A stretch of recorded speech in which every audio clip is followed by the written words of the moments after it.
ગુજરાતના અનેક જિલ્લામાં ભારે વરસાદ વરસી રહ્યો છે, ત્યારે હવામાન વિભાગે આગામી 4 જુલાઈ સુધી રાજ્યના 13થી વધુ જિલ્લામાં ઓરેન્જ એલર્ટ જાહેર કર્યું છે. જ્યારે હવામાન વિભાગના આગામી 3 કલાકના નવકાસ્ટ મુજબ 5 જિલ્લામાં રેડ એલર્ટ જાહેર કરવામાં આવ્યું છે. હવામાન વિભાગના નવકાસ્ટ મુજબ આજે સાંજે 7 વાગ્યાથી આગામી 3 કલાક એટલે કે 10 વાગ્યા સુધીમાં કચ્છ, બનાસકાંઠા, પાટણ, મહેસાણા, સાબરકાંઠા જિલ્લામાં રેડ એલર્ટ જાહેર કર્યું છે.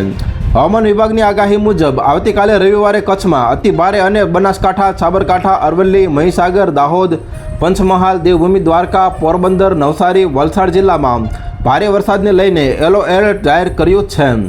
13 જૂને 13 જિલ્લામાં હવામાન વિભાગે યલો એલર્ટ જાહેર કર્યું છે, જેમાં અમરેલી, ગીર સોમનાથ, ભાવનગર, આણંદ, વડોદરા, છોટાઉદેપુર, ભરૂચ, નર્મદા, સુરત, નવસારી, તાપી, ડાંગ, વલસાડ જિલ્લામાં ગાજવીજ સાથે ભારે વરસાદની આગાહી છે.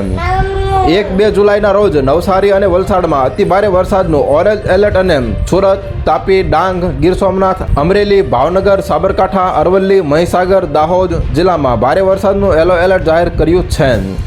3 જુલાઈના રોજ સુરત, નવસારી, વલસાડ જિલ્લામાં અતિ ભારે વરસાદને લઈને ઓરેન્જ એલર્ટ છે. તો હાલ અત્યાર માટે આટલું મિત્રો. ફરી મળીએ નવી અપડેટ સાથે. તે પહેલાં વિડીયોને લાઇક કરી ગુજરાત ટોપ ન્યૂઝ ચેનલને સબસ્ક્રાઇબ કરો અને પાછળ બેલ આઇકન પણ દબાવો, જેથી તમને નવી ખબરો મળતી રહે.